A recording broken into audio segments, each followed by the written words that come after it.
Double engine सरकार कर रही है युवाओं के सपने साकार। पारदर्शिता और प्रोत्साहन से तरक्की के अवसर मिल रहे अपार। बिना खर्ची बिना पर्ची मिली 1,80,000 से अधिक युवाओं को सरकारी नौकरी। और तो और अग्निवीरों को भी सरकारी विभागों में मिल रहा आरक्षण और वरीयता। साथियों, हमने केवल सरकारी नौकरी ही नहीं बल्कि रोजगार सुरक्षा पर भी काम किया है। हमने कानून बनाकर हरियाणा कौशल रोजगार निगम के तहत कार्यरत युवाओं के भविष्य को भी सुरक्षित किया है। सीएम साहब का हम बहुत बहुत ही धन्यवाद करना चाहते हैं, जो उन्होंने अपना वादा पूरा किया और बिना खर्चे बिना पर्चे हमको रोजगार दिया। भाई वाह, अब तो हरियाणा वाकई में बदल गया है। ये है नया हरियाणा।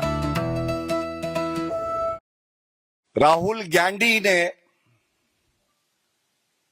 भारत को शर्मिंदा करने के लिए और बदनाम करने के लिए साजिश रची थी।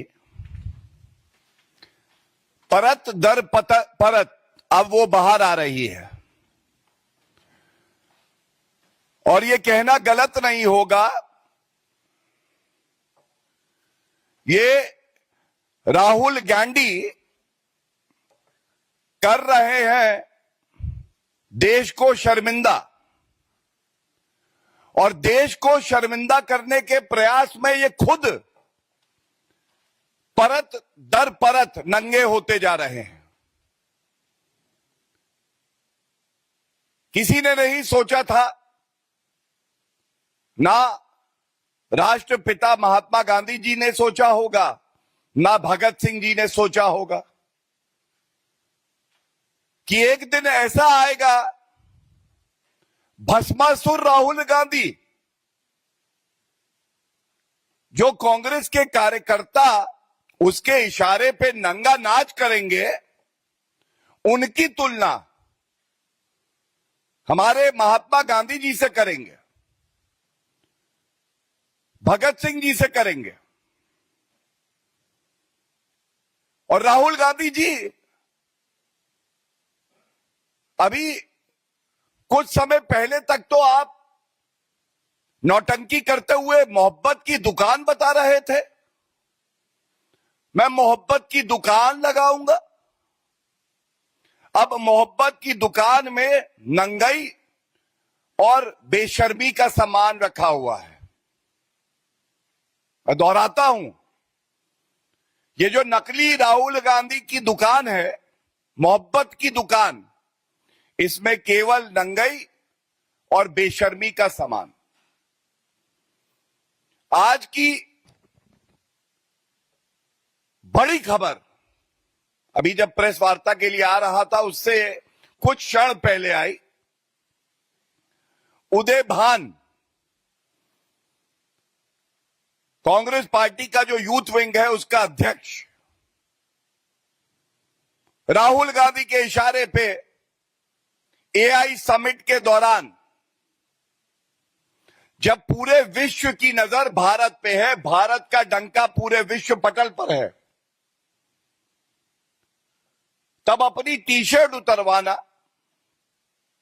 नंगे हो जाना, जिससे कि भारत की छवि धूमिल हो, ये कर रहे थे। बताया जाता है इनकी गिरफ्तारी हुई और दिल्ली पुलिस ने 7 दिन की पुलिस रिमांड मांगी थी न्यायालय से। अभी अभी न्यायालय का आदेश आया है। सारे तथ्यों को देखते हुए संविधान में अभिव्यक्ति की आजादी, विरोध प्रदर्शन करने का अधिकार, इसको ध्यान में रखते हुए 4 दिन की पुलिस कस्टडी स्वीकार कर ली है। आप भारत को नंगा करना चाहते थे राहुल गांधी जी, आज आप खुद राजनीतिक तौर पे पूरी तरह से नंगे हो चुके हैं। आप संविधान को दिखाते थे, कभी संविधान पढ़ते, कभी जानते उसकी मूल भावना क्या है, कभी समझते अभिव्यक्ति की आजादी और विरोध, इसकी भी एक मर्यादा और सीमा होती है। सबसे पहले संविधान की प्रतिलिपि है, राहुल गांधी जी ने कभी पढ़ी नहीं। ये देश का दुर्भाग्य है, मैं पुनः कहूंगा कि भारत का नेता प्रतिपक्ष भारत की सबसे कमजोर कड़ी है। ये हमारा दुर्भाग्य है कि राहुल गांधी जैसा व्यक्ति भारत का नेता प्रतिपक्ष है। राहुल गांधी जी, ये केवल आपके लिए पढ़ रहा हूं।